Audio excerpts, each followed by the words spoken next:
good evening, good night, good afternoon, good morning to wherever you are. Whatever is applicable to you in your part of the world, whether it's in St. Kitts and Nevis, the Leeward Islands, OECS, the Caribbean, or hey, the entire universe, whichever corner you're listening to us, welcome to another edition of On the Ball here at WinFM 98.9. I am Troy Biff Mills, your host, and this is the first episode we're having for the year. We were actually to have one last week, but I wasn't feeling 100%. I know you guys might be wondering if I jam so much and these ladies take it out on me and with all the waist and gyrating and walking up. And so, no, man, the waist was properly oiled and I used a lot of WD-40 and so and grease it up and things. So it was well fine and well in tune, but I wasn't feeling 100%. However, we are here now. It's the first edition for 2024. Notwithstanding, January is almost at an end. Boy, the year nearly finished. It's the 23rd of January. I have to, however, wish you a very happy new year. And may all your dreams and wishes and goals come through for 2024. May you and your family be blessed. And you be safe, healthy, and prosperous. You're listening to On the Ball here at WinFM 98.9. I am your host, Troy Biff Mills. And hey, we're going to have a super show tonight. But before I proceed, we are no longer sponsored by Cayenne Jet. Nonetheless, I have to say thank you to them for sponsoring us. This is our 9th edition. They have sponsored us since we started in April. So thank you very much, Cayenne Jet, for coming on board and sponsoring On the Ball here at WinFM 98.9. And at this stage, we encourage anyone, any entity, be you a corporation, be you a company, be you small business, big business, be you a big company with a particular product line, you would want to partner with us here at 98.9. Give us a call, 466-9586, and speak to our marketing department, and we will be able to sit down and work out something special for you. Or you can give me a call, Troy Biff Mills, 668-2055. That is my number.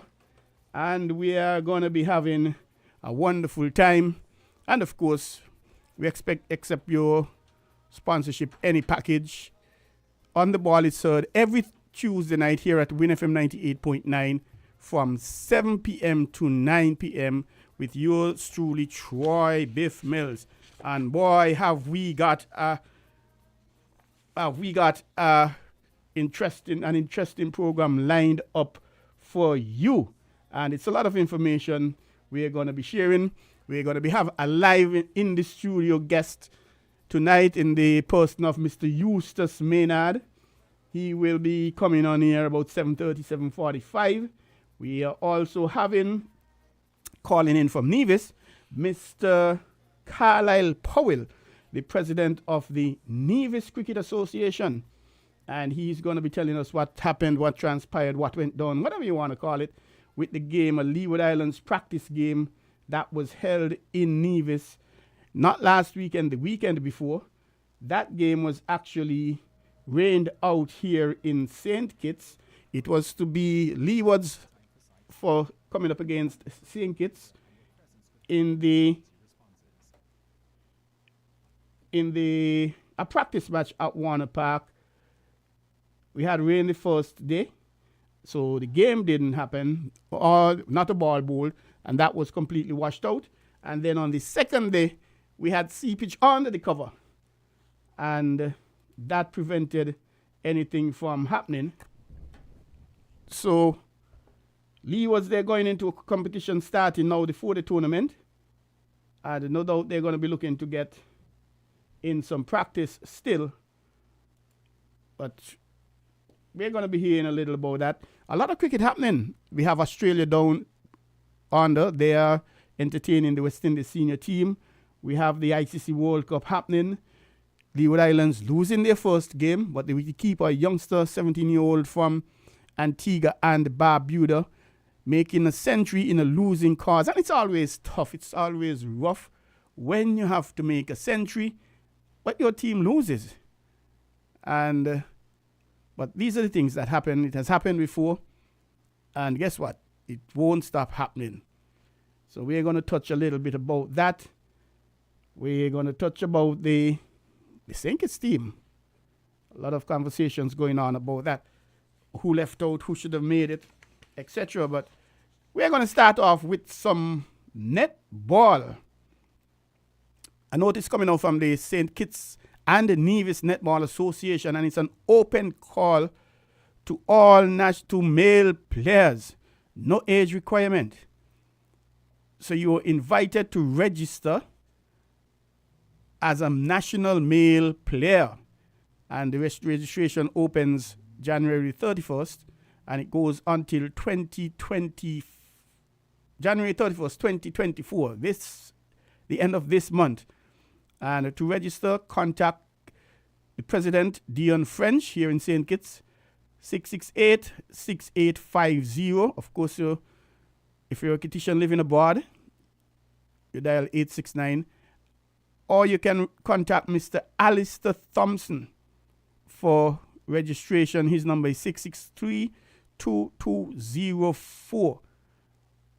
You contact either Dion French, 668-6850, or Alistair Thompson, 663-2204. And that's all towards signing up for the St. Kitts and Nevis Netball Association's national male team. And I gather this is towards some competition, some tournament that will be happening. I am hearing here in St. Kitts a little later in the year, but obviously the St. Kitts and Nevis Netball Association, they are going to tell you a little more about that in due course as things develop. And going from netball, hey, why not jump into basketball? And the St. Kitts and Nevis Amateur Basketball Association, they are starting off, or tipping off, as it were, the basketball season this coming Saturday, January the 27th, with two exciting games. The Junior League, that is starting on Saturday the 27th, and that will be at 6 p.m. at Warner Park. The first game at 6 p.m., the runner-up, I don't like to say the losing finalist, they were actually second place team, the SL Horsford's St. Paul's Tough Nuts Juniors. They were the runners-up last year. They will be taking on the Youth and Sports Raiders. That team is out of Nevis. And then at 7:30 p.m., the Rams Sandy Point Footer Falcons, they will be coming up against, and the Rams Footer Falcons, Sandy Point Footer Falcons, Rams Sandy Point Footer Falcons, they are the defending champions. They won the champions last year. They took care of business against St. Paul's. It was an all SP affair. SP were the best B versus SP St. Paul's, all West. And they will be coming up against Rams Hitters Juniors. We know Rams Hitters Seniors, they have been dominating basketball over the last, however so long. They've won it some 19, 20, 21 times. The senior ones, that senior level, that is. And I say kudos to Mr. Barman Hanley, because he is the one responsible for basketball being the level as it is. And I could remember him starting sometime in the 80s with basketball. And he, forgive me, I'm getting a call here, and I think it might be related. And Barman has been driving basketball from then with the youth league. I remember playing with, well, I wouldn't say playing. I've been with the Sandy Point High School Rockets, and I was more the bench chemist, and we competed. And all them times, basketball was driving Marty Huggins. He would have been playing way back when, and somehow he's the only one I remember from back then. But that was a pretty long time ago. And we say congratulations to Mr. Glenn Jeffers and his team. Mr. Glenn Jeffers, the president of the St. Kitts and Nevis Amateur Basketball Association. They were actually to be our guests last week. However, and I do apologize again, Glenn, to you and your colleagues, your association, for that broadcast not happening because I wasn't feeling 100%. But we're going to make up that. They're going to be here next week. God's Spear next week, a very, very packed program where we're going to be having Mr. Sean Sibooks. He is from the St. Kitts and Nevis Anti-Doping Secretariat, and he's the focal point for anti-doping here in the Federation of St. Kitts and Nevis. And along with him will be Dr. Dwayne Archibald, who recently returned from a train-the-trainer workshop in Aruba. So he's going to be telling us about it. Dr. Archibald, he is the St. Kitts and Nevis Olympic Committee's representative on anti-doping. So they are going to be here next week. Mr. John Bergen, he will be here from the Security Forces Football Club. They're going to be having a program. He is going to be telling us about it. So we're going to have quite a packed program next week. But that's next week. And before I go any further, I have to say happy birthday to anybody who's celebrating and listening. And happy anniversary as well. If I'm not mistaken, I think it's today. It's the birthday for King Elimat sometime this month. So we say happy birthday to you, King Elimat. Be it in advance, be it belated, or happy birthday if it is today to you. We hope you enjoyed it. We hope you are enjoying it. Or we hope you will enjoy it, whichever the case is. And on the not so positive side, umpire Eardley Bill Nisbet, some people will know him as Bill. He's a member of the St. Kitts and Cricket Umpires Association, and by extension the Leeward Islands Cricket Umpires Association, and also the West Indies Cricket Umpires Association. He lost his sister. She was actually laid to rest yesterday at the Springfield Cemetery. So we are saying condolences to the family of Bill on the loss of their sister Shondi Elysia Mills. She's a Mills, perhaps Mills by marriage. I'm not certain. I have to find out. I don't think we are related. However, but we never could tell. I know it said all Warners are related, no matter where you are, where you're born. A Warner is a Warner. However, but Bill, condolences on my personal behalf, on behalf of Win FM, and of course on behalf of the Leeward Islands Cricket Umpires Association, the West Indies Cricket Umpires Association, and the cricketing fraternity. And from a football point of view, Mr. Mario Parry of Nevis, he has an uncle, I think it is, who would have passed. And Mr. Parry, he played football. He's now a FIFA assistant referee.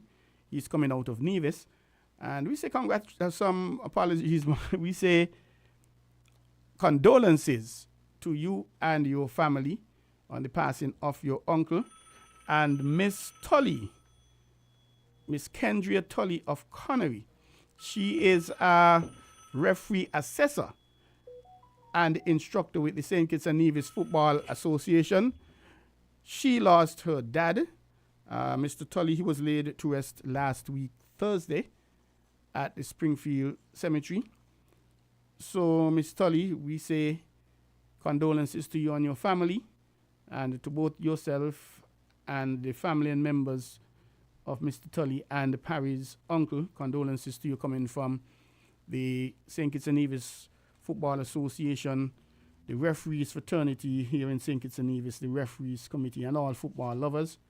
And we all are asking you to be strong and have faith and patience. So we are moving on, and we have quite a bit of things happening. The Football Association, the St. Kitts and Nevis Football Association, they are having a 2-week program. It's called a Technical Development Scheme. And we're now into week 2, happening at the San Samuel Williams Sporting Complex. That's down at Vorchilds, and that takes care of the Rural West element. They were in Keon last week, and they dealt with the Rural East. On Tuesday, 23rd, January 2024, from 5 to 7:30 p.m., that was this evening.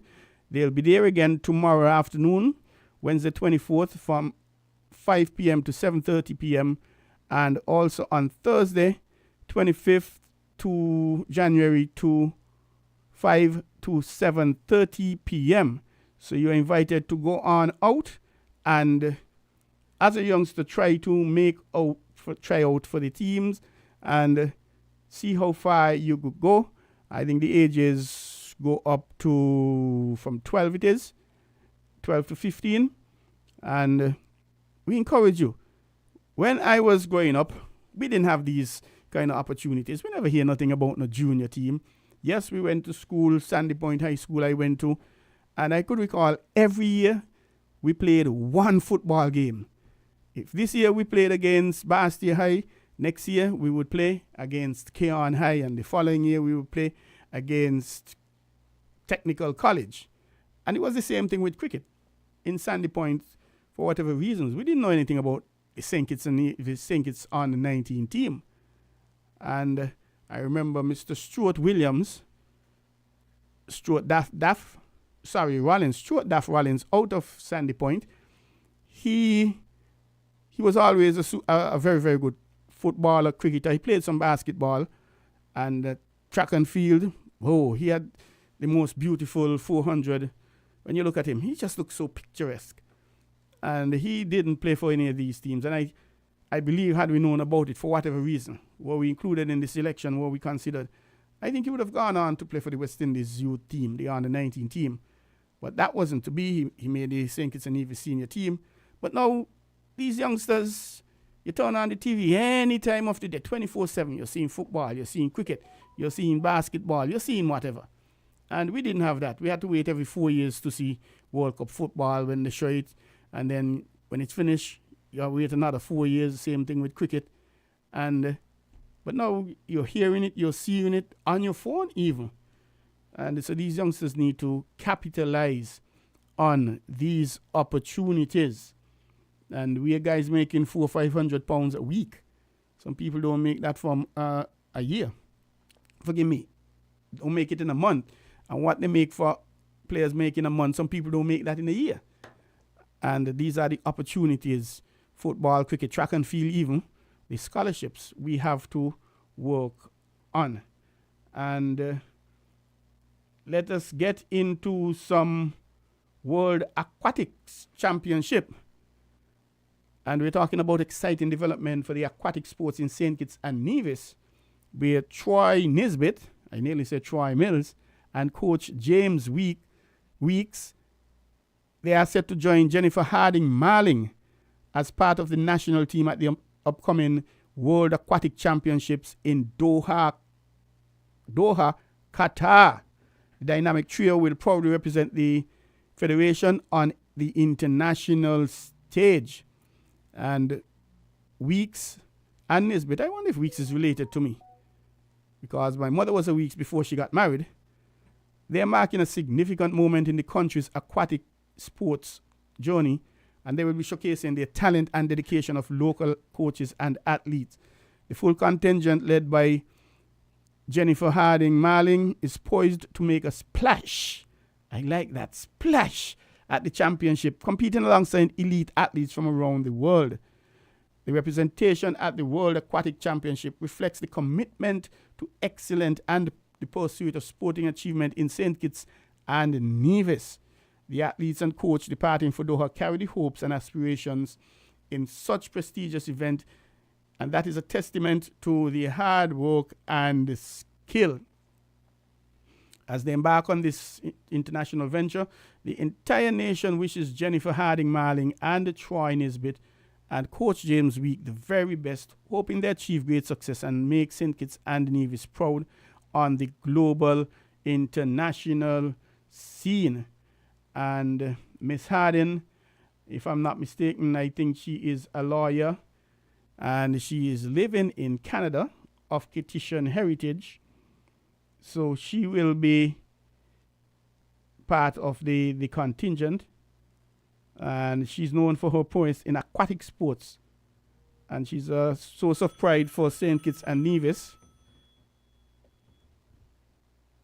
And we wish them all the best and hope they end up on the podium.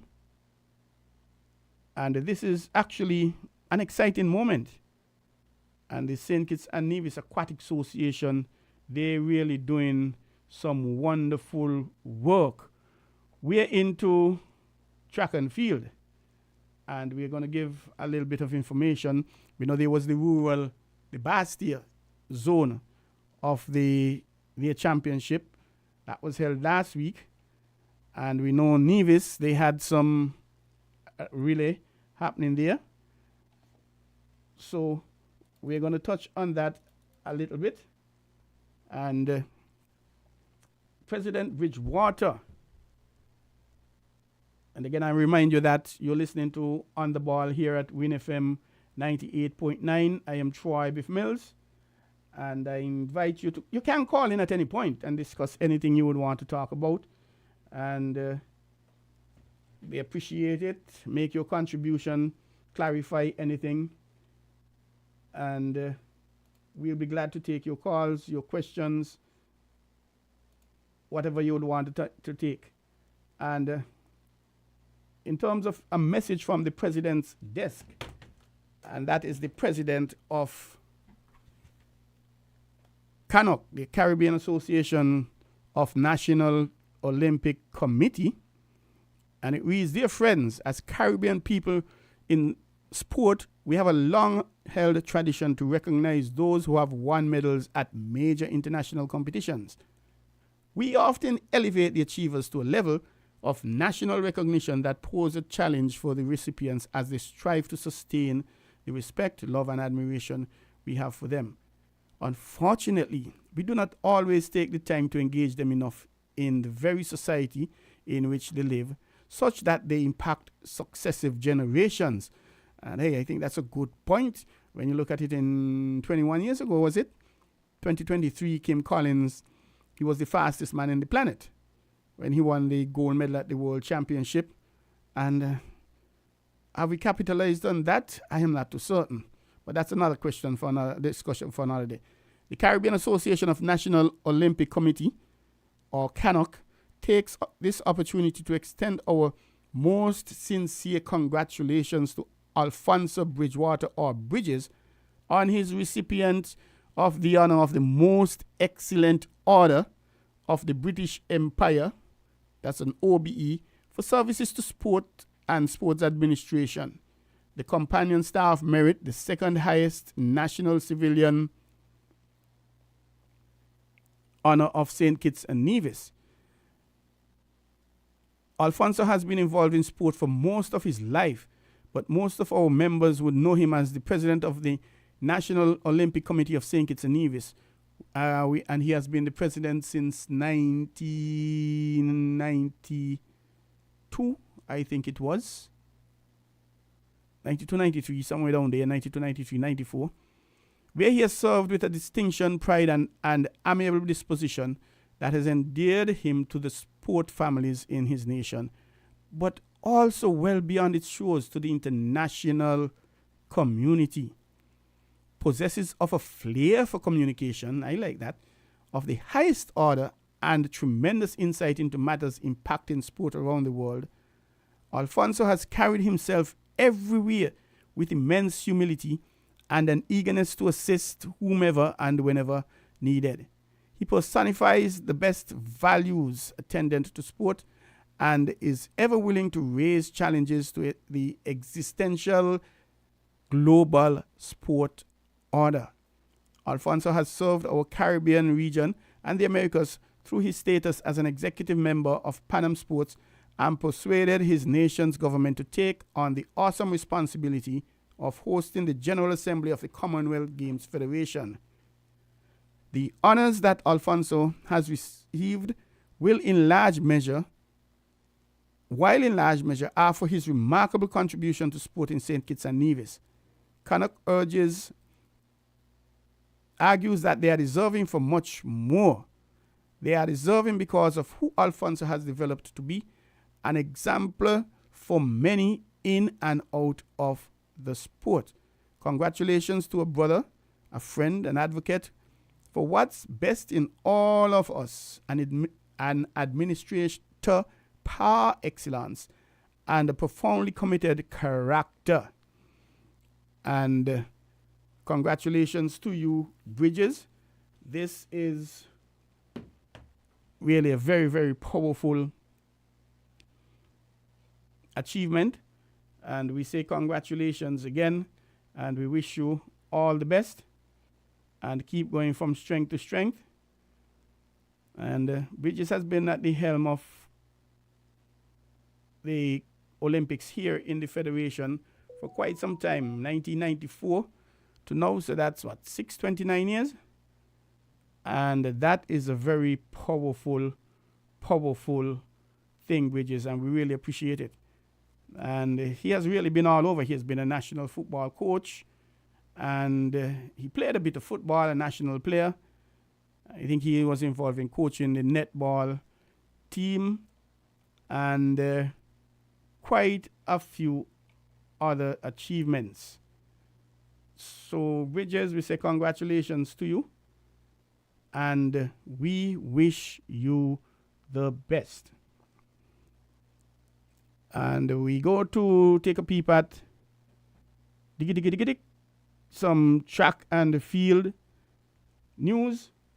However, before we do that, why not let's take a break and come back with you on the ball.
Thank you. Welcome back to On the Ball here at WINNFM 98.9. I am Troy Biff Mills, your host, and we're expecting our in-studio guest any minute, Mr. Eustace Maynard, and we're going to be having Mr. Carlisle Powell, the president of the Nevis Cricket Association. He's going to be giving us a bit of information about what actually happened in Nevis with that game, the Leeward Islands practice team versus the Nevis team. We're going to be hearing what went down with that. He's going to give us an update. There was a similar game here in St. Kitts on the weekend. However, that didn't work out too well as it was rained out. Both days were rained out, actually. And that is a sad day, because a lot of youngsters were looking forward to enjoying themselves and having a good go at it. And we're going to touch a little bit of track and field as our guest will arrive shortly. And we're going to be talking cricket here on the ball. And again, you're welcome to call in, share your views, your concerns, any suggestions, of course, on any sport you feel like: basketball, netball, track and field, table tennis. And we will accept your views. 466-0989 is the number to call. In case you can, if you have a WhatsApp you want to send, you can send me at 668-2055. And just in case you're listening, this broadcast is carried live on WinFM's Facebook and WinFM's YouTube channel. So in terms of track and field, there are some key or marquee meets for 2024, the 2024 track and field season. The SKN, the St. Kitts Nevis Athletics Carifta Trials, that's happening on the 9th of March at the Nevis Athletic Stadium. And the TDC Inter-School Championships, that's happening on the 14th to the 17th of March at the Kim Collins Stadium. Rams Primary School Championship, the 22nd to the 24th of March at the Kim Collins Stadium. The SKN Athletics Corporate Games, that will be coming off on the 28th of April 2024 again at the Kim Collins Stadium. As a matter of fact, the next few items are going to be at Kim Collins.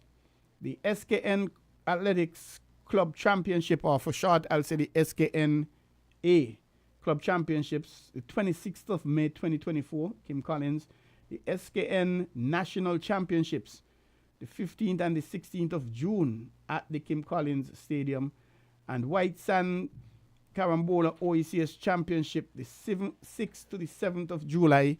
And that is going to be happening at the Nevis Athletic Stadium. So those are the marquee events. However, in terms of other events happening, you had the Bastille Zone Championships, track and field. That happened on Friday 19th January. And that happened actually in Warner Park. Then the East Zone 1 Championship. That's going to be happening at the Keon Playfield on Friday, 26th January. That's Friday coming. So let us go on out to Keon and support these youngsters. The young Kim Collins would be somewhere in there coming up. And we need to show them our support. The West Zone Championship, that will be happening on Friday 2nd at the Sandy Point New Recreation Ground, SP, where the best be, or Hub City, Hub. That's where everybody's going to be heading. And the Sky Academy, their sports there as we call it, Thursday 8th February 2024. And these track and field events started really early. I asked about that.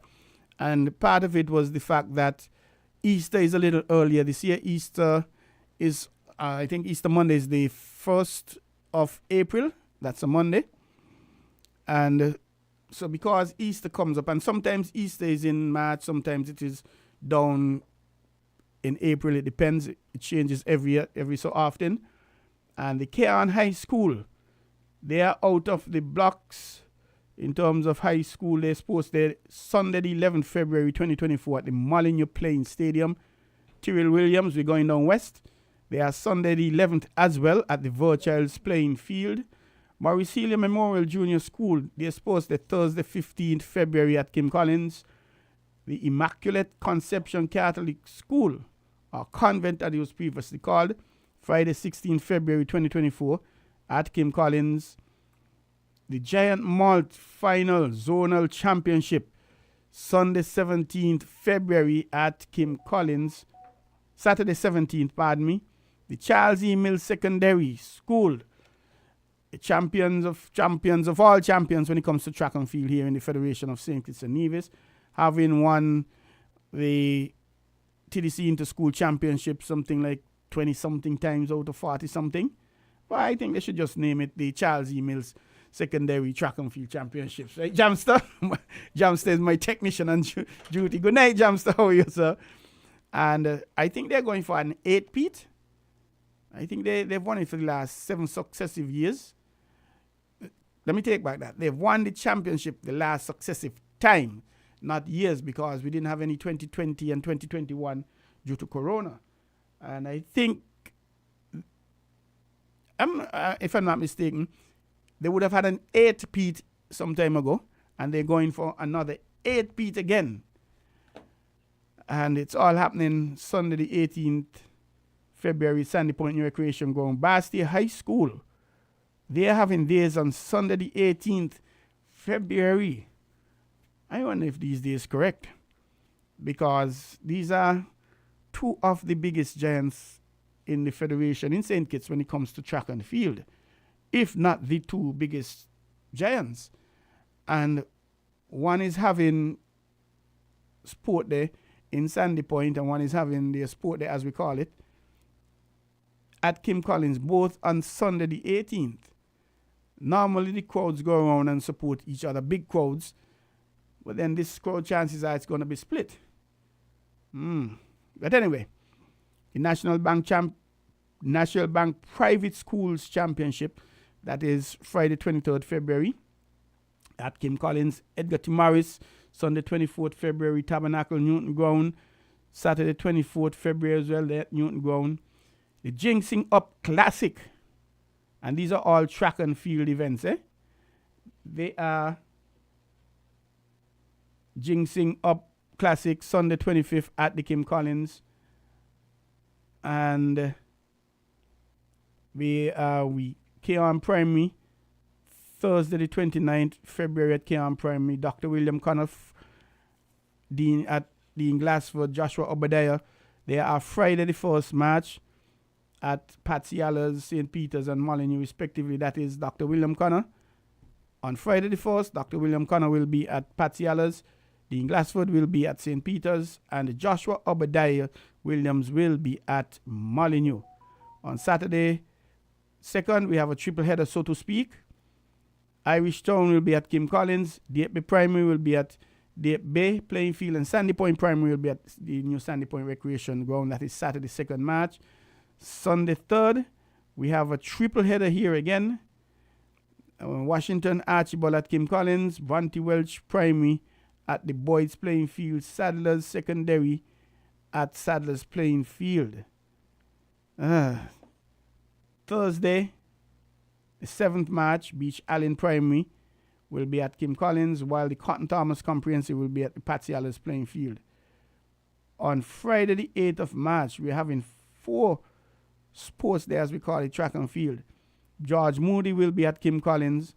Violet Petty, that will be at Lodge Playing Field. Sadler's Primary will be at Sadler's. And Tucker Clark Primary will be at the Newtown Playing Field.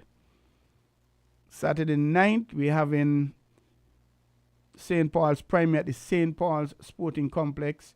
The Carifta Trials will happen on Saturday the 9th of March. And the St. Paul's Primary, they're having their sport there at St. Paul's on the 9th as well. Virchilds High, Sunday the 10th of March at Virchilds Playing Field. The TDC Inter-School Championship, Thursday the 14th to the 17th of March, again at Kim College, I mentioned that earlier. And the Rams Primary School Championship, Friday the 22nd to Sunday the 24th March 2024. And hey, this is a full calendar. And this calendar, as I say good night to my guest who is already in studio, Mr. Maynard. Good night, sir. How are you? Welcome. And this calendar has been out since in December last year, if I'm not mistaken. So these guys, they have their plans and they've been going at it, and we already saw the West Zone. Dr. William Connell, they won it with some 22 goals, I think it was. And we say congratulations to them. And congratulations to all the schools. Some years ago, there was a discussion, a suggestion, perhaps we need to have these meets based on the populations of schools. I know there's a merger with the Estridge Primary. They would have merged with the Joshua Obadiah, I think it is. That's Mansion and Taba. And when you had a school like Estridge with, 30, 40, 50 something, 60 something students in the same zone as a KM Primary with 200, 100 and something, 200 students. It's chalk and cheese, really, when you look at it. So there was a suggestion to have the schools based on their population. But then again, at the same time, I think it was Newtown Primary proved everybody wrong, because they put some good blows on Sandy Point Primary a couple of years ago in the West Zone. And Sandy Point Primary, they have 3 classes per grade. Grade 1, 3 classes, each class at 15, 20 something students. But in the Newtown Primary, I don't think it has changed. Each class is a grade. So grade 1 is 1 class. And that's 15, 20 students, whatever it is. Grade 2, 2 classes, or 1 class. So whereas a Sandy Point Primary would have 3 classes, they'll have only 1. And maybe some equity need to be brought about them. But nonetheless, track and field is happening, and it is massive. And I don't know whether track and field is the biggest sport in St. Kitts and Nevis, or football, or cricket. I am not certain about that. Somebody will have to argue and tell us about it. And while we on track and field, again it's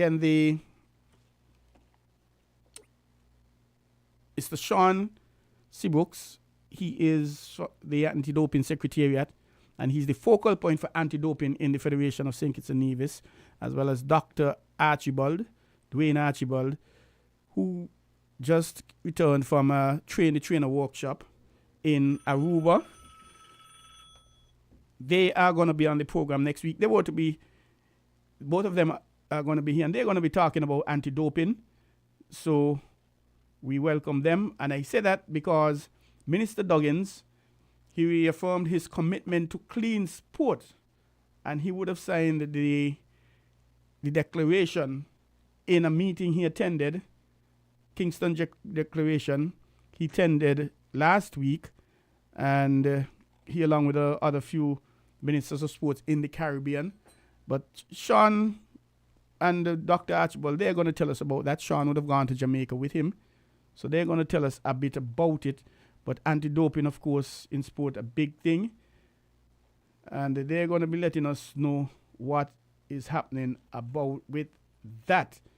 And we're getting down to Carlisle. We should expect him anytime. But perhaps it's time to go to live in our studio too and say goodnight to our guest, Mr. Eustace Maynard. Good night, sir. Welcome to WINNFM 98.9 and On the Ball. Well, a very special good evening to you, Troy. And I must also say good evening to the listeners out there in the Federation of St. Kitts and Nevis, around the Leewards and throughout the rest of the Eastern Caribbean, and all those anywhere around the world, wherever you are, logged in, following this very important sports program. We welcome you. We ask you to stay tuned. We have quite a bit to discuss until 9 o'clock. and we are looking forward to touch as many different topic sports. At Choi would have mentioned this is the season for track and field, and the high schools are going at it. The primary schools, the children look forward for this time of the year when they can execute, they can do their thing, what they love best, and to represent their houses, their schools, and look forward to perhaps make this very important sport, a big thing for them. We would have seen someone like Kim Collins, who would have done this country proud, and we know what he has done, what contribution he would have made, a tremendous ambassador, and someone who definitely deserves all the recognition. We are very happy and proud for what he would have done for this country, the contribution he would have made.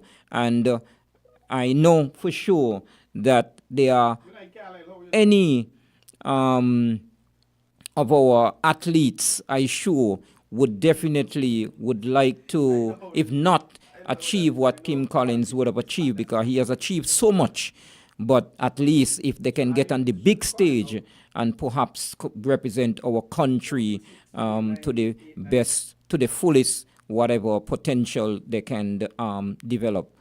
So today is Tuesday, the 23rd of January. We are going, January is going slowly, but surely 23 days in 2024, which mean we have just about 342 more days left. And we say also a happy birthday to anyone out there who are celebrating. And if anyone also celebrating an anniversary, we commend you, we congratulate you, and we hope that you would make the best of the rest of this very important day in your life. So I am very happy to be here and to discuss the very important sports we so love. Thank you very much, Eustace. Very eloquent as usual. And Mr. Carlisle Powell, the president of the Nevis Cricket Association, he will be joining us shortly. And he'll be spending a few minutes with us. And he's going to be talking about the match we would have had in Nevis, the preparations, the Leeward Islands tournament, the Regional 4, the tournament kicking off shortly. And we are going to be having 5 matches here in St. Kitts. And I'm not certain. I thought the airwaves would have been flying down with these things. But if I weren't in the circles that I am in, chances are I may not have heard about what is happening in these games. And that I find that very surprising, because marketing, that's a key thing. Letting the public know what's happening, that is very important. And over the years, we have not had the support really from the cricket that we are looking for, the support. And on Wednesday, 7th February, that is not next week, the week after, at 10 o'clock at the Connery Sports Complex, Guyana Harpy Eagles will be coming up against Trinidad and Tobago, while at 10 o'clock that same Thursday at Warner Park, the Leeward Islands Hurricanes will be coming up against the West Indies Academy. The West Indies Academy and your inclusion this year after they would have done so well in the tournament they had last year. On Wednesday, 14th February, Valentine's Day, at Warner Park, Leeward Islands Hurricanes will be coming up against the Guyana Harpy Eagles. And then at 10 o'clock at the Connery Sports Complex, Trinidad and Tobago will be taking on, Red Force will be taking on the West Indies Academy. And then on Wednesday, 21st February, at Warner Park, Leeward Islands Hurricanes versus the Trinidad and Tobago Red Force. So we are going to be having 5 matches here in St. Kitts. How do you think this will work out for boosting our cricket here in St. Kitts, Eustace? Well, Troy, it's always a delight and very important having cricket. But it's just, as you mentioned, sad that we should be having first class, which is the second highest level when it comes to cricket around the world. The regional tournament is where you compete, where you get an opportunity to play for the West Indies team.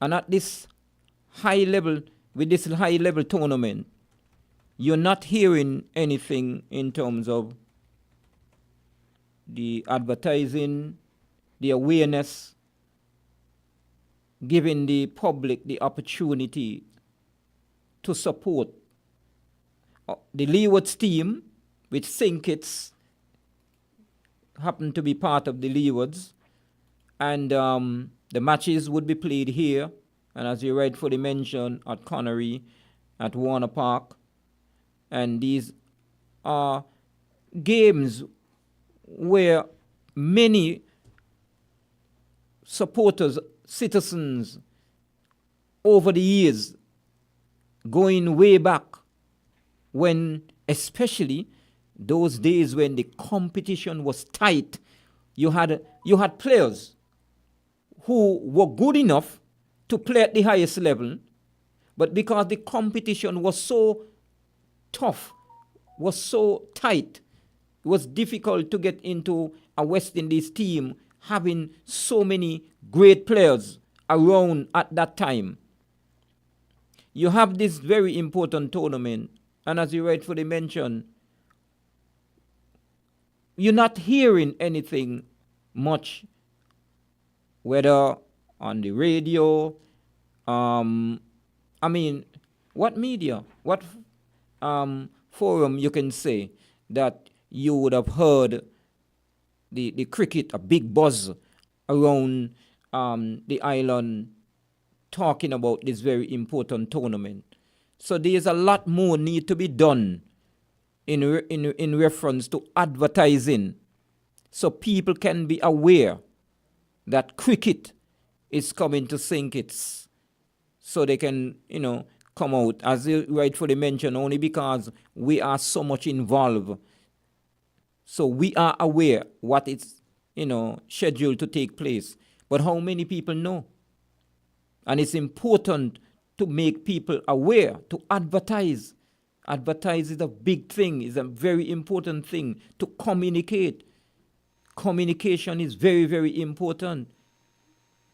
Very important, Could we hold a sec there? You hold your thoughts, Eustace, as we have Mr. Carlisle Powell on the line. You're there, Carlisle? Yes, I am. And Carlisle is the president of the St. Kitts, the Nevis Cricket Association. Welcome to On the Ball here at Win FM. Carlisle, all the best to you for the 2024 season, your association and your cricket clubs in Nevis. Thank you very much, Troy. I'm happy to be on the ball with my eyes on the ball. Well, cricket is always, any sport is a game of keeping your eyes on the ball, and a lot of our cricketers have a tendency not to do that, and some get out cardboard, whatever, LBW. But we appreciate it. Cricket in Nevis, you had a big game week before last. Tell us about that, please. That is correct. We had a practice game at the ETW park, and that was something which Stuart Williams wanted to use. He's the coach of the Hurricanes. He wanted to use as one of the preparation matches for the Leeward Islands Hurricanes. And so the Hurricanes came across the Nevis and engaged a Nevis 11. At that time, we were under the assumption that the Leeward Islands tournament would start in March.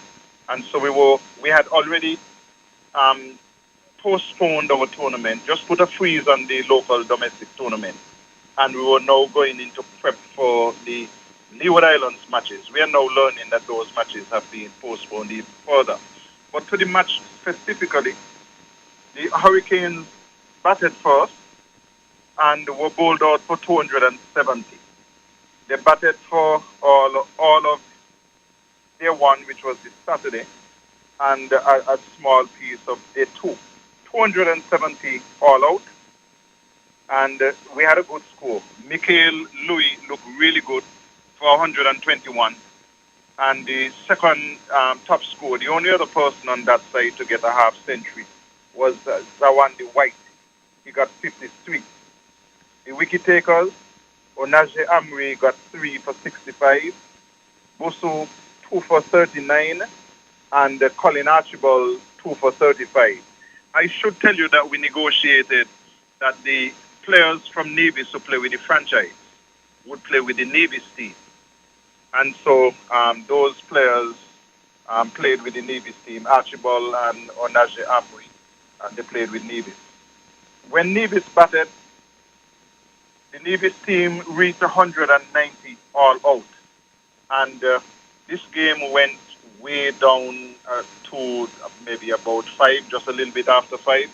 So Navies batted a long time and managed to get to 190 all out. Carlon Boyne Tuckett was left not out and 81, and he played a really good inning as well.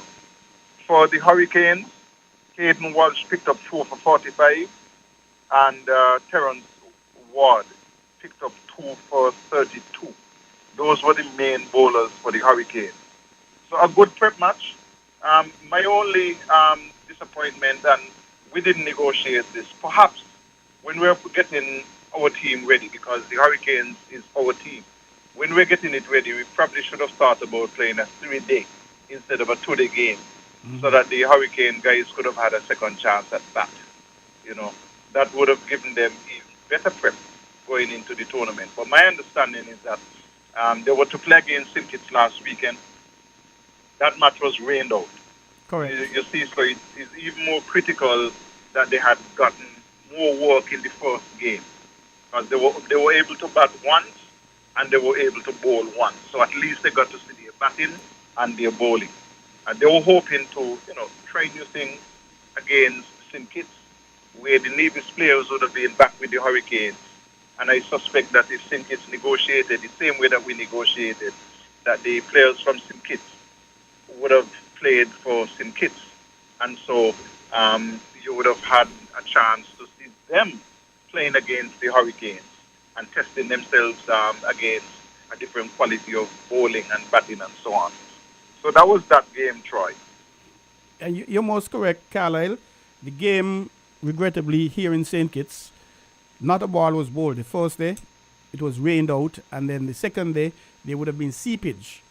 Apparently, the covers would have lifted, and rain got under. So it wasn't directly rain onto the pitch. It was sort of indirect, but no play was possible on day 2.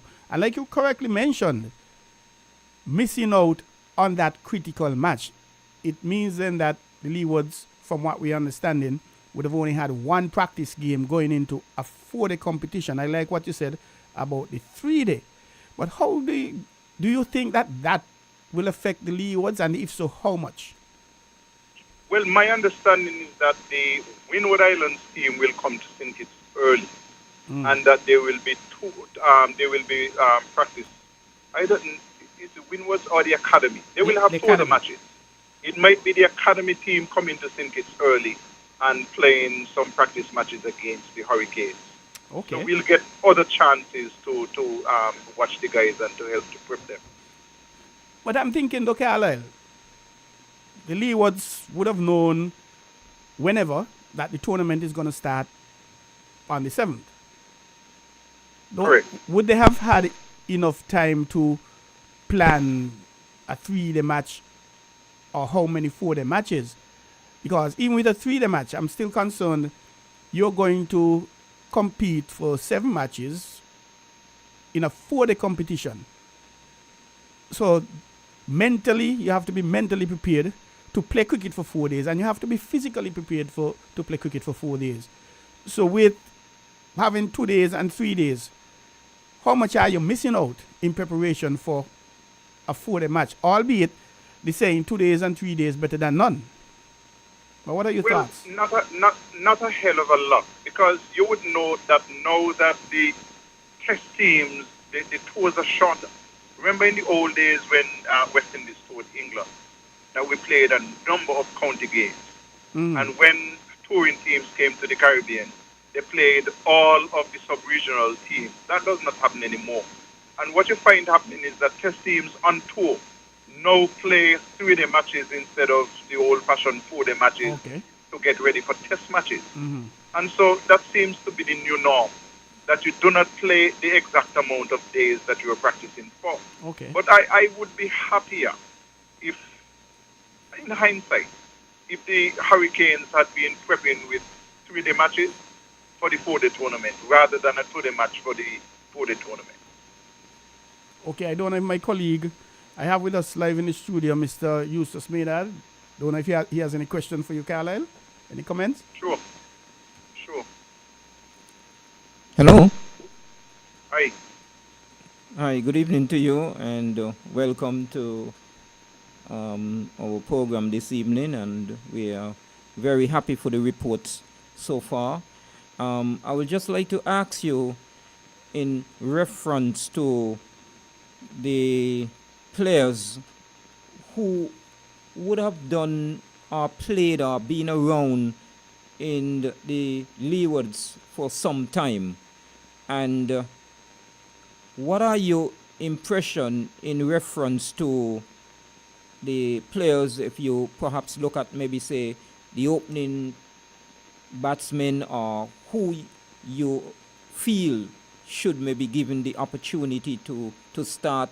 I believe that guy Louis, who is an excellent player who has been around for some time, and I think would have represented the West Indies young team and would have done very well. He has a lot of potential, and I believe, based on his present ability and quality, I believe that he should be given the opportunity. And I don't know, in terms of perhaps the batting or the bowling, what are your views in reference to what the Leeward Island should put forward, and you think the chances of the Leeward Islands in this year's tournament? Well, listen, I'm never one to get ahead of myself and start doing the job of the selectors. I always wait for them to do their job. What I can say to you is that Mr. Louis put both hands up with 121. He not only batted long, he batted well. And you don't look at a player who scored 121 when our batting is not, we don't have Biff and Richardson and Keith Atherton and Stuart Williams anymore. So you don't look at a player who makes 121 in a prep match and dismiss him, especially in light of the fact that Munson Hodge is no longer playing and that Kyron Powell will not be available for the opening matches in the tournament. So Louis has put both hands up, and he is hoping that in the other practice matches that he can consolidate his position. That's a very good point, Carlisle. And with Carlon Tuckett coming in with an 81 as well. Well, you see, Carlon is with the academy. Mm-hmm. You know, so he will not be playing for the Leewards, to the best of my knowledge, because he's part of the academy. Correct. Right. He will be in the tournament because they are playing in the tournament, and we'll get a chance to look at him again in the warm-up matches against the Hurricanes. But I can say to you that he batted exceptionally well. You know, and in the tournament which we played, the Leeward Islands tournament, he had a couple of half centuries and looked at the part. You know, so he is hoping that he continues to perform well both in front of and behind the stumps. And I would just like to also ask, in reference to Tuckett, what are your views in reference to his ability as a keeper? He has good hands, and the West Indies Cricket Board has made some investments in him, in that he has been to some camps for wicket keepers. You know, so the West Indies Cricket Board is aware of his ability, and have assisted him to help to get him even sharper. So, listen, once he continues to play cricket at this level and continues to train and apply himself, the potential is certainly there for Carlon Boyne Tuckett to reach the top of his game. But the thing with the youngster from Antigua making a century in the current World ICC Under 19 Championship, chances are he will be invited to participate, to practice at least with the Leewards. So the question then, Carl, I'm hoping not putting you on the spot, where does that leave Jamal Hamilton? In all fairness to him, Jamal Hamilton is our number one keeper. Mm-hmm. And not only our number one keeper, Jamal Hamilton in the last Super 50 made runs. We know of his ability. Correct. I do not believe at this present moment that there is pressure on Jamal Hamilton to give up his spot to Andrew. By the way, congratulations to him on that 100. Pity that it was in a losing cause. But he batted really well. You know, so listen, we had in the Leeward side a fellow who you know very well named Harris, and we had Ridley Jacobs. You remember that? Yes. We Correct, had of both course. Harris and Jacobs. And when Harris moved off the scene, that is when Ridley Jacobs got the chance to keep wicket for the Leeward. Indeed. You're talking about young people. Hamilton is what? At least 10 years older than Carlon Boyne Tuckett. Like, he's about You know, so- 34 maybe, I think. Well, more than 10. And Joel Andrew is somewhere behind there, not as good with the gloves as Carlon Boyne Tuckett. Yes. You know, there is room in the Leeward side for both of those gentlemen. There is room in the Leeward side for all three of them. I'm not worried about that. I like when people are pressing for places. Mm-hmm. Yeah, and you would have mentioned in reference to these three players, Carly, we have an experienced and an established wicketkeeper who has been around for quite a while, and you would have mentioned the youngsters, and that which is a good thing for the future when it comes to the Leewards. And what you also mentioned in reference to Hamilton making runs in the Super 50, but that's also, when you think of it, is one-day cricket. So but Hamilton has made runs in the 4-day competition as well.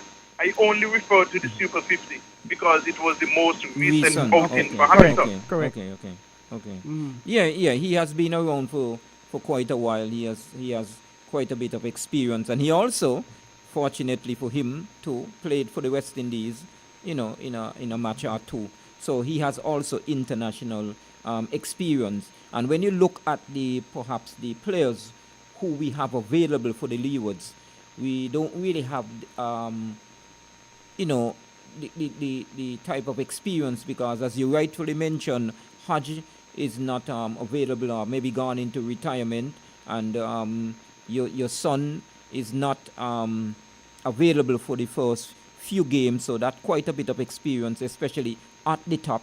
So which would give the other players an opportunity, because as I said, it's unfortunate that we may not have this experience, or we would not have this experience at the top.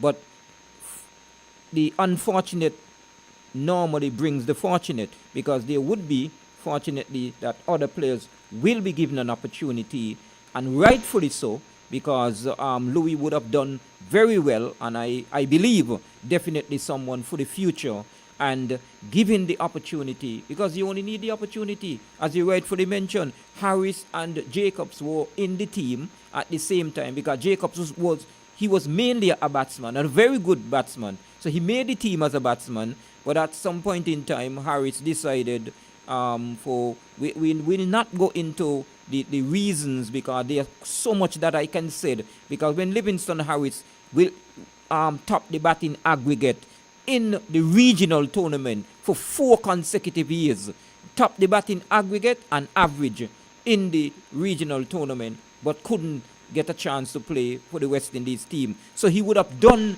just about what was necessary, but was not given the opportunity. And that is just the unfortunate thing when it comes to the selection policies in the West Indies, where people would have done definitely what it need to take place, and they're not given opportunity. And sometimes you have people, look at the youngster who would have played his first match for the West Indies in Australia. Shama Joseph. Just a few first class games. I don't think he had 5, if I'm not mistaken. Right. So he would not been in this setup or this level for any time. But because perhaps of maybe his ability and what they would have seen, just like Brian Lara saw Fidel Edwards in the net and decide he want him and give him the opportunity, and the rest is history, because Fidel Edwards was an excellent fast bowler for the West Indies. He would have done well, and David Warner, I remember playing for Australia, the 2020 games, 2020 bully, and he was given an opportunity to play at with the longer version, and we know with 32 hundreds, and one of the best opening batsmen Australia would have seen. Kevin Peterson came in the England team playing at the shorter version, and they also at the end of that tournament, he would have done so well. England decided to extend the courtesy and give him the opportunity to play at the test level, and we know what an excellent the rest is history, like you say. Right. So I believe that the future look bright for the Leewards. We have some excellent talent available, and I just want these guys be given the opportunity and hope that they would apply themselves, because they are room, or I must say that the opportunity, or I believe much easier opportunity to make the West Indies team today than, say, perhaps 20, 40 years ago. Quickly before you slip away, Carlisle, Darwich being selected for the West Indies and then declare that he's unavailable, turning around suing the West Indies board, Cricket West Indies. What are your thoughts on that? I'm still puzzled as to exactly his thought processes, accepting the selection, traveling to Antigua, and I'm trying to find out what happened between him traveling to Antigua, turning up at camp, and then saying, hey, listen, I don't want any part of this. And then shortly after suing the West Indies board, I am to look at the release again, because I want to see exactly what he is suing Cricket West Indies for. Mm-hmm. Because if you are suing for not being selected, I want to see what precedent there is for a case like that. So many other people could sue for not being should Bravo sue for making the most runs and not being selected. I mean, should somebody, if my own son Kyron were to say to me, Daddy, some years ago in Sinkis I made 501 runs and I was not selected, so I want to sue, I would tell him, boy, go behave yourself. I mean, try, if you hire me to work at Win FM, you gave me a job, and then subsequent to that, you said, listen, I am going to call you when I want you to work with me and on the ball. And 6 months pass and you don't call me. Do I have the right to sue you to say, hey, listen, you brought me on once. I thought I would get another chance to come on and you didn't call me, so I want to sue you. I mean, I want to see how that will play out in the court case. But Carly, you mentioned, because you're wondering, and we are wondering also, what really is the reason why he's suing the West Indies. But when you look at it, he was selected, accepted, attended the camp, and then decided to retire. So, I mean... Something is wrong with the sequencing and the timing about all of it. Yeah. But I'm also, if you wanted to sue, but why accept the selection? Why attended the camp? You should have just ignored. I don't have Yeah, anything to do you're with unavailable. whatever, That's it. I gone and into retirement. I am going to deal with whatever injustice. But don't go accept and then and decided, okay, you're gone, you retire, and then you're talking about you're suing. So we will see in time. But Yeah. it was really nice. But before you slip away, Carlisle, according to an article on Sports Max on January the 16th, Darwish sues Cricket West Indies over lost earnings. They are actually saying that he's suing Cricket West Indies for some 172,000 US in special damages for being wrongfully determined to be ineligible to play for the West Indies in test matches between February 2021 and August 2022. According to him, he had a finger injury while on tour in New Zealand in the late 2020s, and he was 32 then. He was subsequently granted permission to leave the tour for personal reasons. However, according to the suit filed in the court, that Cricket West Indies failed to follow up with the player to determine whether he had managed to put his personal issues behind him and was ready to resume representing the regional side. So, Troy, if I tell you that for personal reasons, I am unavailable to come on your show tonight, the natural expectation should be that when I am available, I will contact you and tell you I am now available. Exactly. He left for personal reasons. Did he say to the West Indies board, listen, I am now available. I've gotten over whatever challenges I had. I am now available. And even if you say to the board, I am now available, and the board decide, listen, you are available, I consider you, but I am not going to select you. Are you grounds for suing? Yeah. Are you saying that since you declared yourself available, you ought to have been selected? Of course not. I don't know, but there might be some underlying issues here, Carlisle, that may be beyond the three of us thinking about it, because this is not really making a lot of sense to me. I'm not grasping. No. So I'll wait. Yeah, I'll wait. We have to wait and see. Before I leave, let me just remind the public that domestic cricket resumes in Nevis this weekend.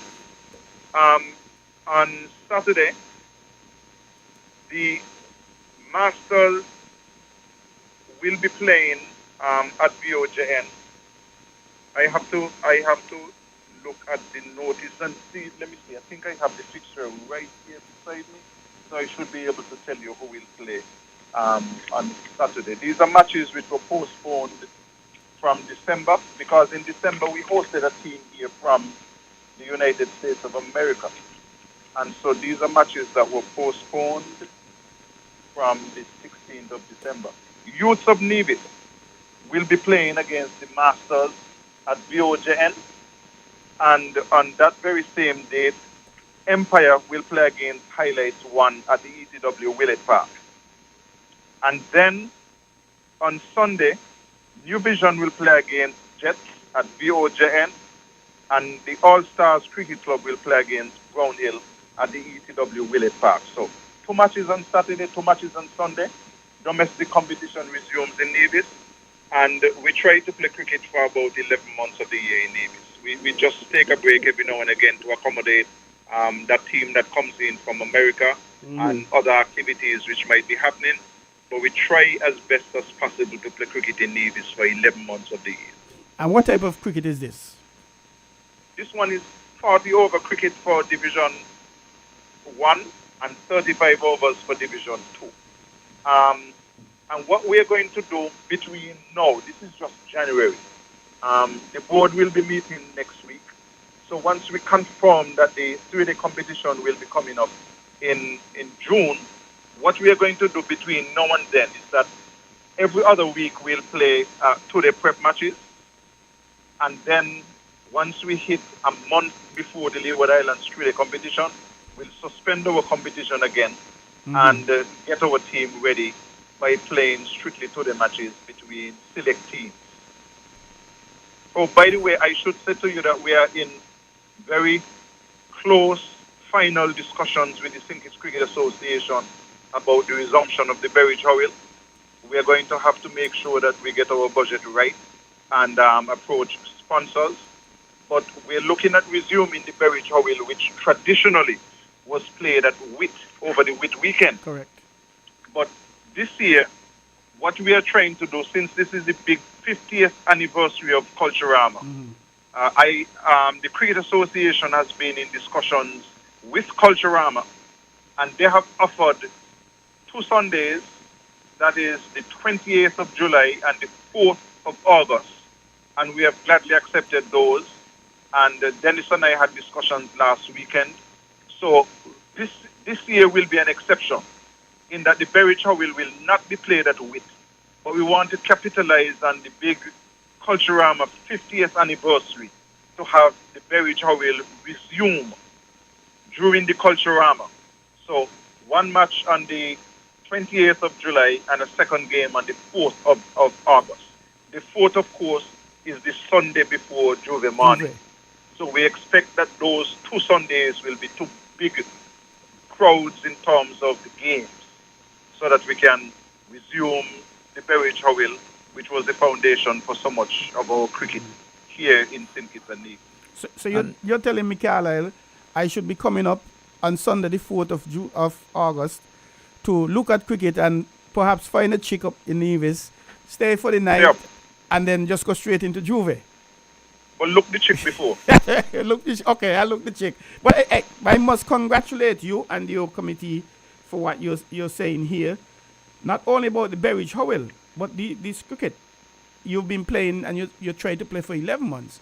There has been a new administration here in St. Kitts since April 2023. And we have had just a T20 competition that ran from November, December. Roughly about 2 weeks, 3 weeks at most. And we haven't seen a calendar for the year as yet, so we don't know what cricket is playing, if any, and when.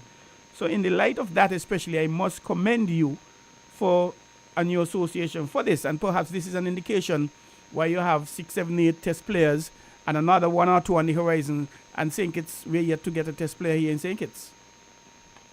We are trying as best as possible to play cricket.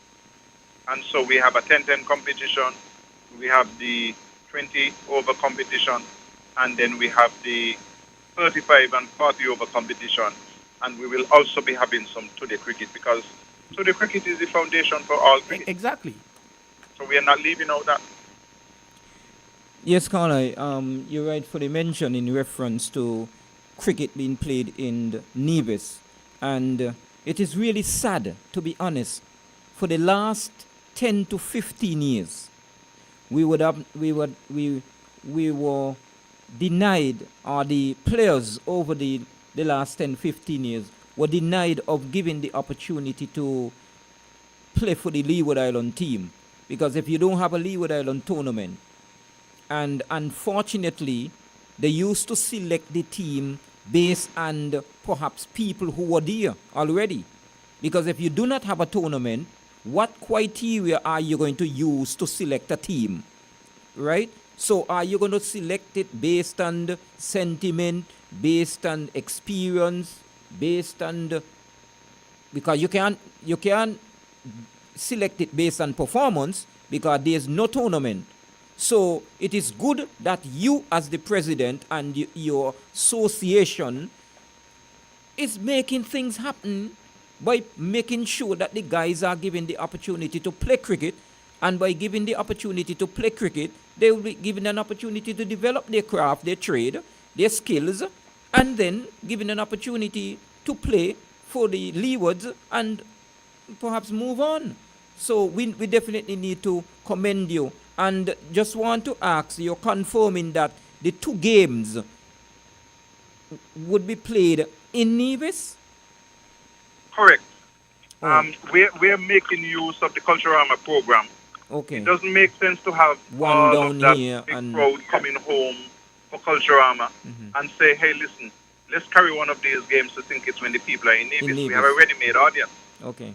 But this is not how it is going to be in future. Right, This is right. just Yeah. because of Culturama And 50. the 50th, right? You're taking That the is correct. opportunity to put on a show and to let people know that cricket is back, and the many thousands of persons who I sure are looking forward to come home, who are accustomed to see this tight rival over the years, the Wallace and the Kelly and the I mean, you name it, the Willets, and oh man, it used to be, I remember many times coming up doing commentary and really experiencing, looking at this quality cricket that we would have seen over the years.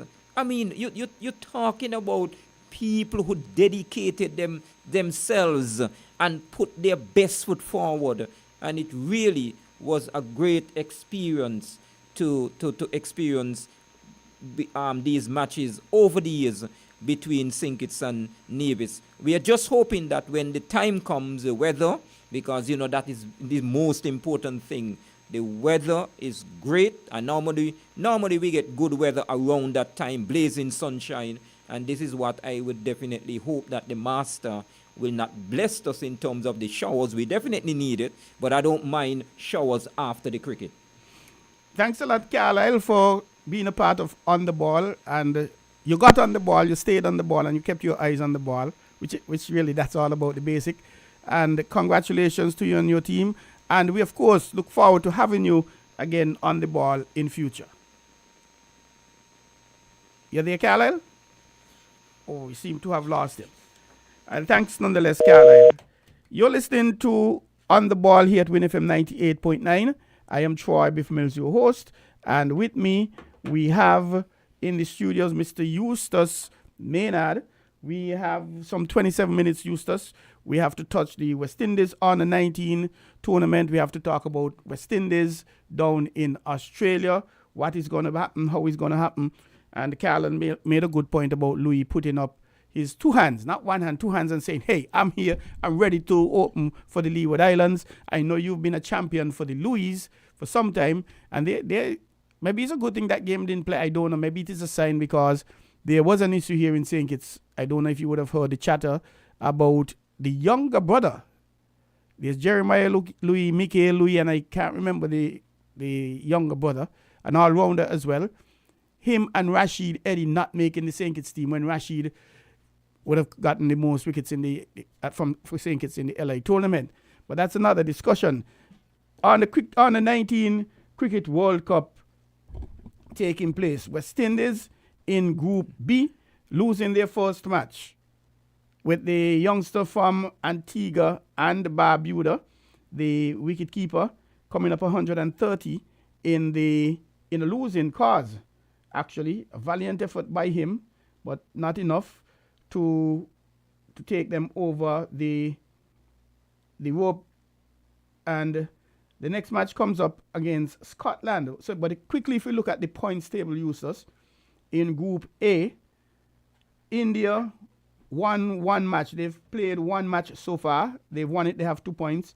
Ireland, Bangladesh, they've played 2, lost 1, so they have 2 points. United States on the 19, they've lost the only game they've played. Good to see the United States producing an under 19 team.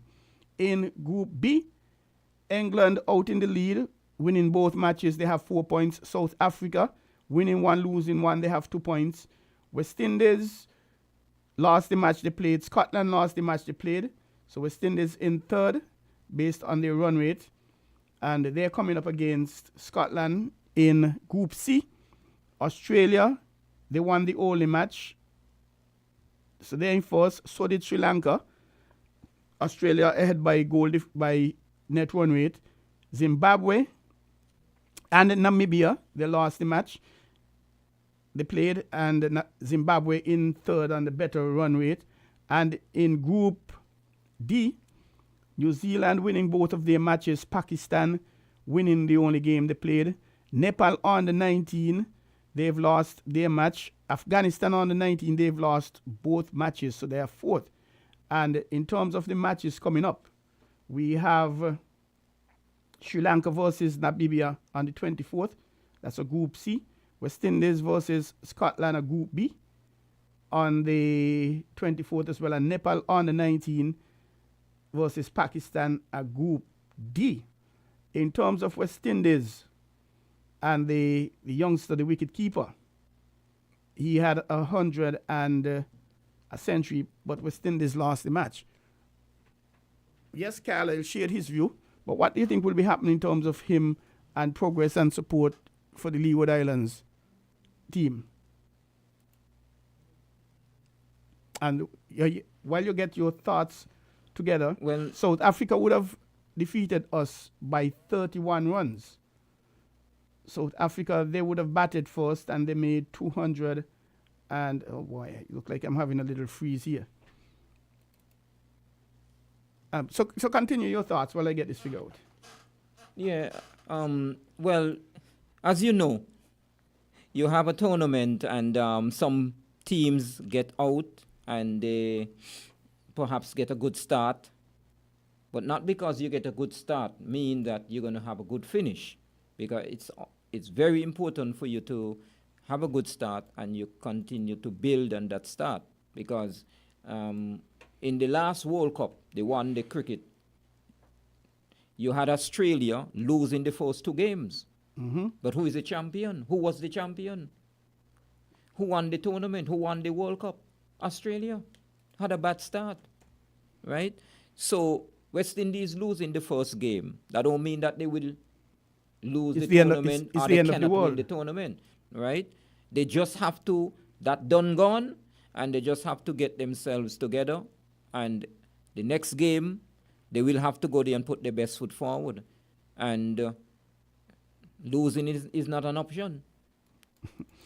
Definitely not. They will have to win this second game to stay in contention, and we'll have to see how that works out. It's 8:38. You're listening to On the Ball here at WINNFM 98.9. I am Troy Biff Mills, and with me in the studio is my guest, Mr. Eustace Maynard. South Africa, they were 285 for 9 from their 50 overs. We had a 40 from the opener, 44 from Tiga batting at number 3, 65 batting at number 5, 47 by the captain. He was batting at number 7. So 4 persons getting into the big figures. And for the bowling, Nathan Seeley, he had 3 for 34 with Nathan Edwards. Edwards is out of St. Martin. He had 2 opening the bowling, 2 for 63, Deshaun James. West Indies, we're opening 0. The captain Pascal opening 6, batting at 3, Dome 21, Johnson 21 at 4, Wedderburn 12 at 5, Joel Andrew, the wicket keeper, 130 from 96 balls with 14 fours, 3 sixes. He batted, that's at number 6. Seeley 33. Nobody has passed 15. And we had a fifer, Kwima Mafake. He picked up 5 for 38 from that overs, from 9.1 overs. So a pretty good start for the South Africans. But it's going to be interesting, the group of death, perhaps, because some of the zones, they're looking, how should I put it? Tight. Exactly. India, Ireland, Bangladesh, United States. One would expect India to go through, and perhaps Ireland or Bangladesh. England, South Africa, West Indies. That may very well be considered the group of death. And Australia, Sri Lanka, Zimbabwe, Namibia. That too, what Australia, the clear favorites. New Zealand, Pakistan, Nepal, Afghanistan. I guess the critics would go with New Zealand and Pakistan on that. But like anything else, the ball is round, and we have to wait and see. We chip across to Test cricket. Australia taking care of business in the first test. Was that a surprise to you? No, it can't be a surprise. when you are going to have the best bowling attack, the most experienced bowling attack, in terms of wickets and also in terms of age, all of these guys are over 32. All of them have over 250 test wickets. The first time you have an Australian attack where all bowlers have over 250, never happened. So you have, Nathan, at age 37, just about the best off spinner in the world right now. Very experienced, a tremendous record. Very, very experienced at this level. And Australia, which has been very consistent over the last few years, winning the World Cup, winning the Test Championship, the best Test team in the world, tremendous opening pair. Before Warner opened, they were the most experienced opening pair and the oldest opening pair. One at 37. Well, when Warner retired, both of them were 37. 70-something years in terms of age when you put the two together. And accomplishment in terms of their record.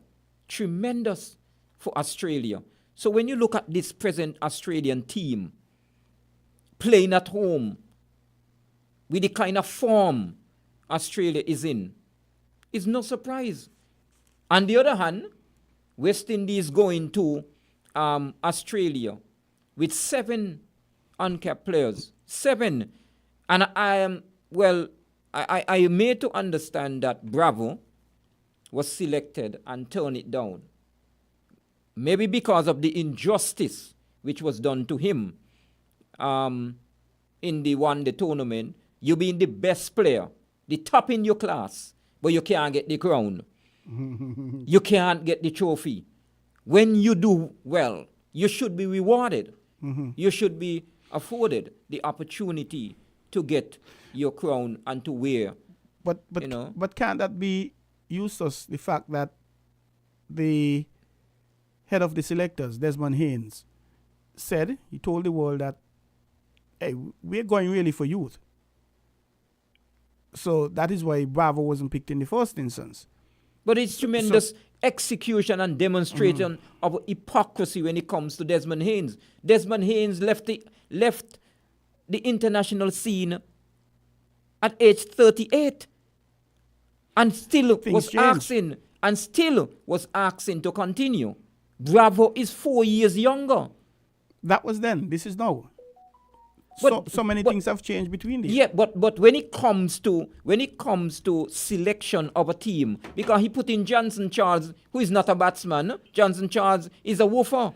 Johnson Charles is nothing special, and the other players who he would have selected, the other guy from Trinidad, the opener, he was just a few months younger than Bravo, coming in, making his debut. So when you're going to have somebody who dominate the tournament, made the most runs, the best player, and the only player, I could tell you for myself, he's the only player in the West Indies right now. I will prefer to pay $1,000 to watch Bravo bat, and than if I've been given the opportunity to receive $1,000 to watch anybody else bat, I will turn it down. Because the only person who is in charge of my happiness is me, and nobody will rob my joy. So I will make the decision what is most important to me and what I would enjoy most. And you did say that about Bravo when you were on the program in October, November. You did say that if you had to pay $1,000 to go and watch Bravo, you would.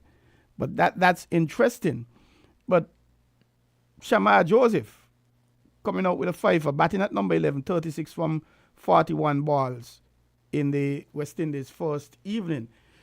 So coming on the scene with a bang and then coming back and getting first change bowler, 20 overs, 2 maidens, 94 runs, 5 wickets.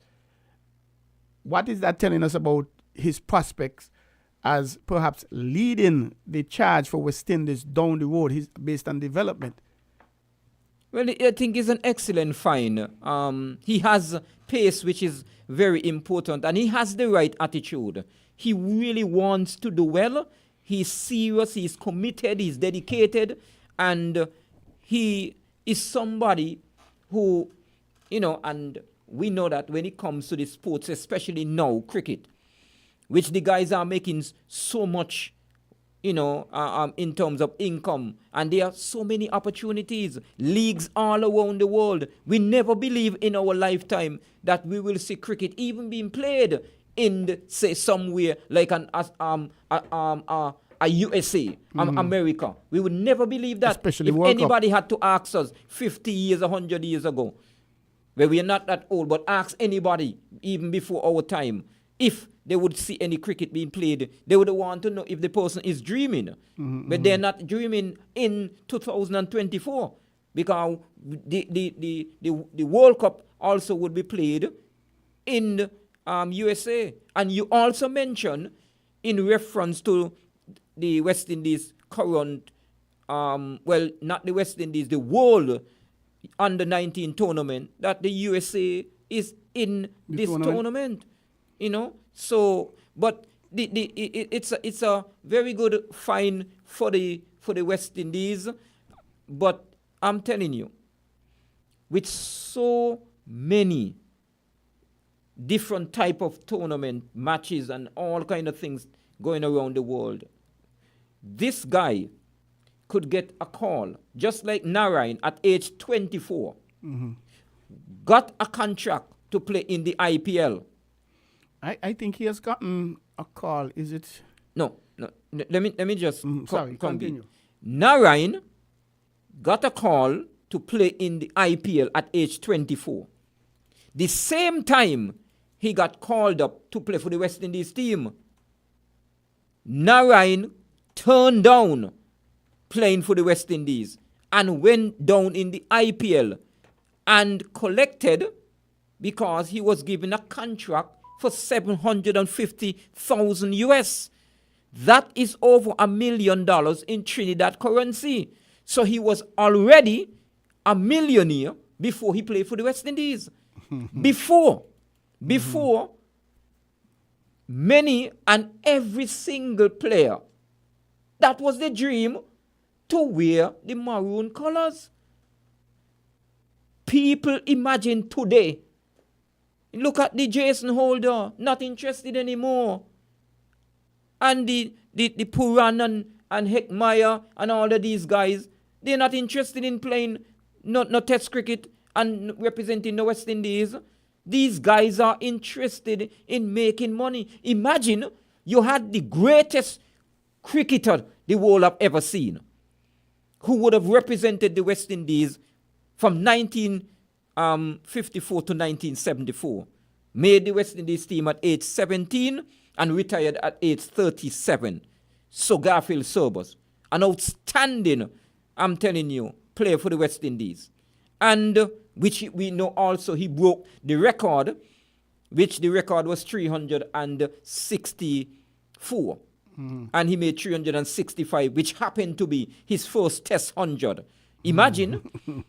And also when he made the West Indies team, he batted at number 9, right? And became one of the greatest cricketer, not only the West Indies, but the world would have already seen. But so Garfield Sobers never made the kind of wealth, money and income that these guys would have made. I sure for his whole 20 years representing the West Indies, represented the West Indies over the years.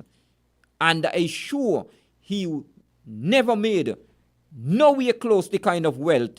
Imagine someone like a Pollard, never played even one test match. And Pollard could retire today, not even 40, in grace, in style, in terms of income. Puran never played one test match. And Puran, the kind of wealth that these guys have today, are making the opportunity in terms of league all over the world. So these guys are not serious about representing the West Indies. It's unfortunate that today we have 2020 cricket and it's killing the best talent. So the best people are not given the opportunity. Because when we had all of the greats for the West Indies, reign from 80 to 1995 until Courtney Brown dropped Steve Waugh at Sabina Park in 1995 on 52, where he went on to make 200 runs, won the match and won the series. So West Indies' reign ended. That was the beginning and the end of the. That was the beginning and the end. Yes. The end. Yeah. So when it comes to the current players, and this is why, and also I have some serious issues over the years in reference to the Leeward or the selection in the Leewards, because over the years, as I said, the associations in the respective territory in the Leewards have not played any cricket. You have not seen any leadership. You have not seen what it takes to put people on the field, right? They even mention in terms of the Leeward Island tournament that because of the airfare and all kind of different things, that is an issue why they perhaps maybe did not play as much cricket as they ought to. But we don't have any seawater in St. Kitts on the island of St. Kitts alone. We are just about 68 square miles, 32 miles in terms of the main road. So somebody would have to go on water to get from Sandy Point to Cayon. No, you jump on a bus and you transport Half the an hour. team, and just a few minutes you're down the road. So what reason they can say we don't have cricket and we would not played any cricket? So that now denied many of our players who would have played over the last 10, 15 years. Definitely, they did not have no opportunity to say develop their craft, to develop their trade, to play for the Leewards and to go further. But then, Right. Eustace, And I also have to make it clear, because Jeremiah Louis about 6 years ago was the best fast bowler in the regional tournament. And he also was told by the present chairman of the West Indies selectors to keep fit. So he made sure he had his eyes on Jeremiah Louis. So Jeremiah was told keep fit. what about Chino Berridge? But he also was an excellent an excellent record over the years playing for the Leewards. But he's from St. Kitts. And when it comes to the Leeward Island team over the years, the last few years, he was picking the team based on sentiment, territory, and insularity. So $1 million question. If Shamar Joseph, everything being equal, Shamar Joseph was from St. Kitts, do you think he would have made the West Indies team? No. Because in the first place, I'm not sure if he would have given the opportunity to play for the Leewards. Because if for you to make the West Indies You have to team, play for you have to Leewards. play for the Leewards. And that is dampening and hampering now Jeremiah Louis because of the insularity in the Leewards. People are not looking at the people who are the best players to play for the team. They would have done it in terms of Steve Libod. They had 7 consecutive captains for the Leewards over the years. When they had the best captain in the Leewards, who should have been given the opportunity to play for the Leewards, to lead the Leeward Island team, and perhaps to go further. And that person is who? I remembered when he captained the Leewards in Jamaica. It was the first time he captained the Leewards. It was a time when we had 2 rounds. And going into the second round, Leewards were almost last. Going into that match in Jamaica, we played Jamaica here in Bastille, in St. Kitts, with a very inexperienced Jamaican team. When now we went to Jamaica, we lose the captain of the day. Which was who? The late, great Morton. Then Steve Libert was asked to lead the team. Going into Jamaica, you don't lose in the first round in St. Kitts against an inexperienced team.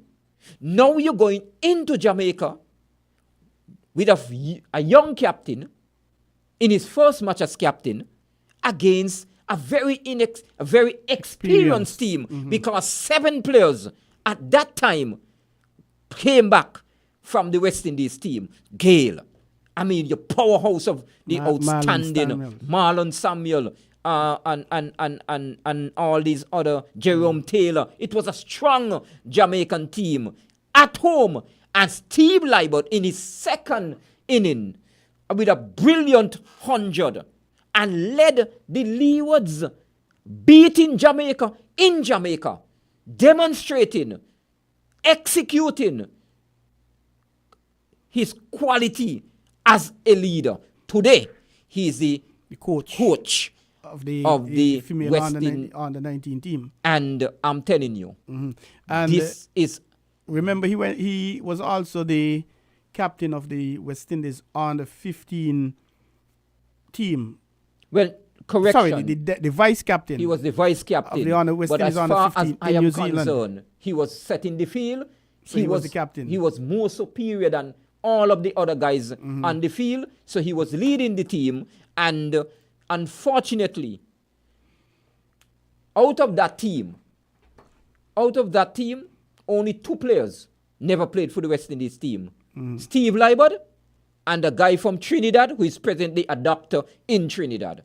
And Steve Libert, because of the treatment he got over the years in the Leewards, because Steve Libert was from Jamaica, Steve Libert was from Trinidad, Steve Libert from Barbados, he might have been Steve the West Libert Indies of the not only in the West Indies team, but he would have led the West Indies team and perhaps could have been one of our most successful and outstanding captain at the test level. 30 seconds.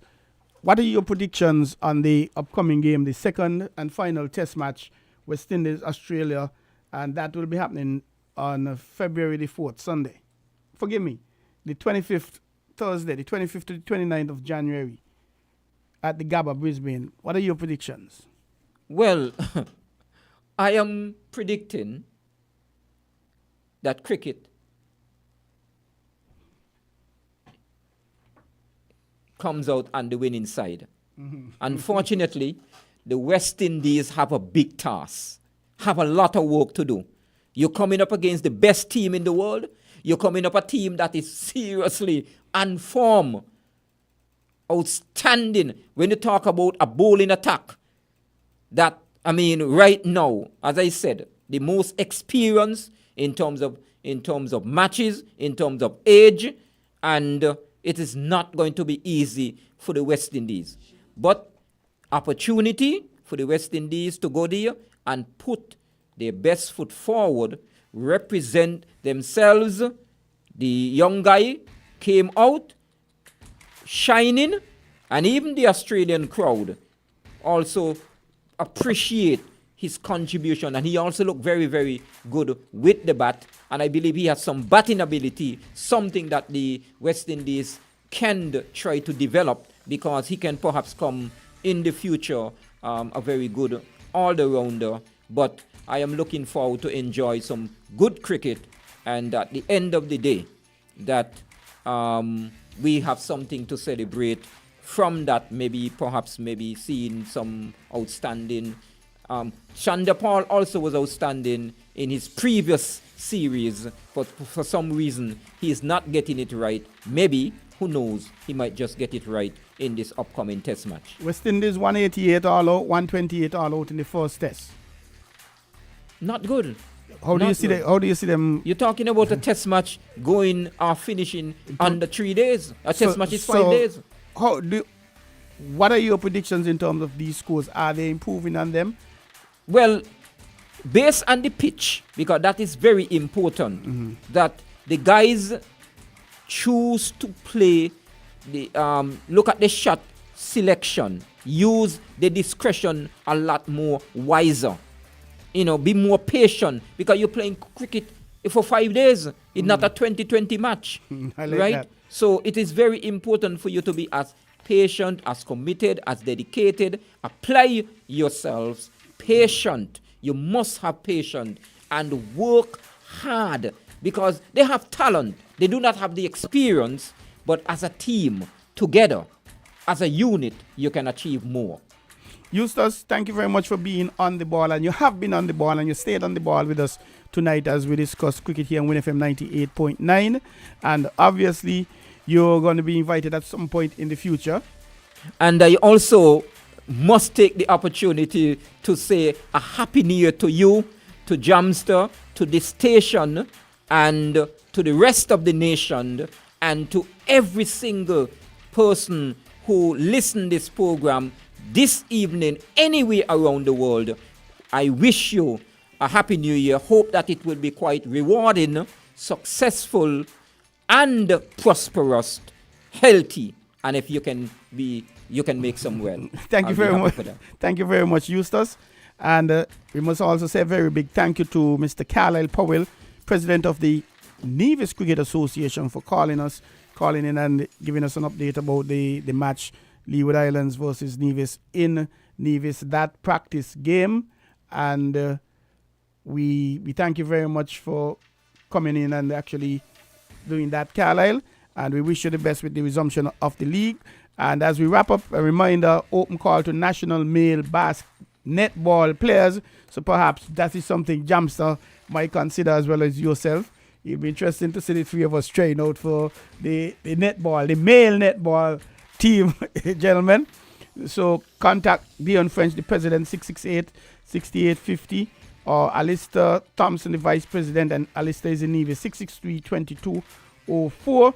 We wish the West Indies well in the upcoming test match, and the West Indies on the 19 performing down in the ICC on the 19 championship. We too wish them the best, having lost their first game. They're coming up against Scotland. The bookies will probably say West Indies should win, but we cannot take anything for granted. Ireland beat the West Indies, Kenya beat the West Indies, and Netherlands in the last World Cup shut down some big team. So before we slip away, again, should you be interested in sponsoring On The Ball, which is aired every Tuesday night from 7 to 9, we welcome you to dial 466-9586, the marketing department here at WINN-FM 98.9, or you can call me, Troy Biff Mills, 668-2055, and we'll be able to organize your sponsorship, whatever it is. It could be your company, it could be you as an individual, or if you have a business, it could be a particular line of product in your business. So please jump on board to ensure that we continue to have this program. I thank you very much for listening us. You could have chosen to do anything else. You chose to listen to WINN-FM 98.9. We are very grateful for that. And we encourage you to join us again next week, God's Spear. Next week, Tuesday, 7 to 9, we're going to be having Mr. John Bergen from the Security Forces Football Club. They're having a program. He's going to tell us about it. Mr. Sean Seabooks, he is from the Anti-Doping Secretariat, and he's the focal point of anti-doping here in St. Kitts and Nevis, along with Dr. Dwayne Archibald, the SKNOC's representative for anti-doping. And we're also going to have Mr. Glenn Jeffers and his team from the basketball, St. Kitts and Nevis Basketball Association. They're going to be telling us a bit of information as well. And that's all happening next week. Tuesday, we invite you to stay with us. Happy New Year. We look forward to seeing you, and may you have a very productive year. And as I slip away, always be positive in your thoughts, in your words, and in your actions. It was my pleasure being with you tonight. Your host, I'm Troy Mills, saying, see you next week, God's Spear.